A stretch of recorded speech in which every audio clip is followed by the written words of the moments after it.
মই যে Guinness world record কৰালো 12,000 নচুৱালো এইটো কি হ'ল ৱৰ্ল্ড ৰেকৰ্ড যে হ'ল এইটো কি হ'ল এইকাৰণে আজি 14 তাৰিখত আমি কৰিছিলো বিহুক গোটেই বিশ্ব মানচিত্ৰত লৈ যোৱা ব্যক্তিজন কোন নৰেন্দ্ৰ মোদী আৰু অলপ চলপ মই অলপ চলপ আমাৰ বিহুৱা বিহুৱতী 12,000 আমি এটো লৈ গলো লাচিত বৰফুকনক কোনে কৰিলে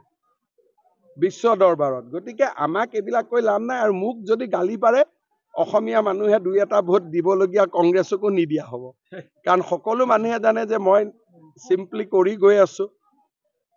সিএম হোৱাৰ পৰা মই কব গলে এদিনো ভালকৈ খোৱা নাই খালি কামে কৰি আছো একাৰণে মুখ গালিগালাজ কৰিলে জুনে মুখ গালিগালাজ কৰে তাৰ ক্ষতি হ'ব মুখ গালিগালাজ নকৰিলে দুই চাৰিটা ভোট পাব পাৰে মই যেনেকে আজি 3 বছৰ কোভিডৰ সময়ৰ পৰা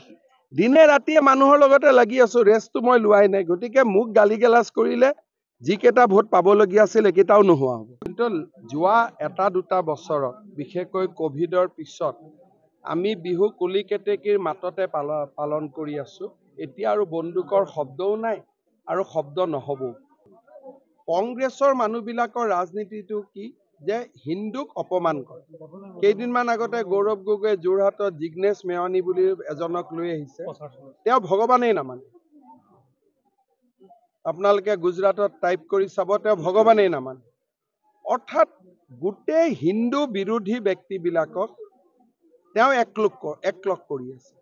ৰাহুল গান্ধীক লৈ আহিলে ৰাম মন্দিৰ প্ৰাণ প্ৰতিষ্ঠাৰ দিনাখন ইয়াতে আন্দোলন কৰাই তেওঁলোকে নিৰ্বাচনী আচৰণ বিধি পঢ়িব নাজানে গ্যাৰেণ্টিবোৰ কি হয় তাৰমানে তেওঁলোকে কোৱাবোৰ ভাতৰ মাত আৰু আমি কোৱাবোৰ কাউৰীৰ মাত আমাৰ কাম নাই আমি দিব নোৱাৰো তেওঁলোকে দিব চৰকাৰ আমি আছে আমি দিম নে তেওঁলোকে দিব চৰকাৰত নাথাকা পাৰ্টিয়ে যদি দিম বুলি ক'ব পাৰে চৰকাৰত থাকা পাৰ্টিয়ে দিম বুলি কিয় ক'ব নোৱাৰে মোক এইটো কথা বুজাই দিয়কচোন 1 লাখ চাকৰি দিম বুলি কৈছিল তো দিলো অৰুণোদয় দিম বুলি কৈছিল তো দিলো আমাক কোনো মানুহেতো অবিশ্বাসো নকৰে আৰু আমি লিমিটত কওঁ আমি কওঁ যে লাখপতি বাইদেউক 10,000 দিম আমিতো 1 লাখ দিম বুলি কোৱা নাই আমি লিমিটত কথা কওঁ আৰু যেটো কৰিব পাৰো আমি সেইটো কওঁ একো আপত্তি নাই কাৰণ মোৰ ধৰ্মীয় মেৰুকৰণটো কি হ'ল যে হিন্দুক অপমান কৰাটো নহব যদি মেৰুকৰণ হয় মই মেৰুকৰণ কৰিমেই হিন্দুৰ অধিকাৰৰ কাৰণে মাত মাতাটো ধৰ্মীয় মেৰুকৰণ কোনোবা অখিল গগৈ কামাখ্যা মন্দিৰত যোৱা আজিলৈকে দেখিছে নগাঁৱততো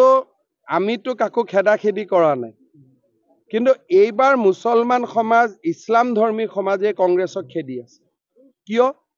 ইমান মিছা প্ৰচাৰ চলাইছিল যে বিজেপি আহিলে নামাজ নহব মুক নহব তমুক নহব এতিয়াতো সব কথা ওলাই গল এখন ৰকিবুল হুছেইনক দিব চিন্তা কৰি আছে কাৰণ গড়কেইটাক বচাব লাগিব না 13খন হলে ঠিক আছে 14 নম্বৰখন যদি ৰকিবুলে পায় তেতিয়ালে কাজিৰঙাৰ গড়কেইটা একদম শান্তি হৈ যাব যে আৰু বাচিলো আৰু সেইকাৰণে যদি ভুলতে যদি ৰকিবুল জিকক মোৰ কোনো আপত্তি নাই ইয়াতকৈ আৰু কি কম কক বিজেপি হয় কংগ্ৰেছে জিকিলে জিকক বুলি কৈছো তাতকৈতো একো ক'ব নোৱাৰো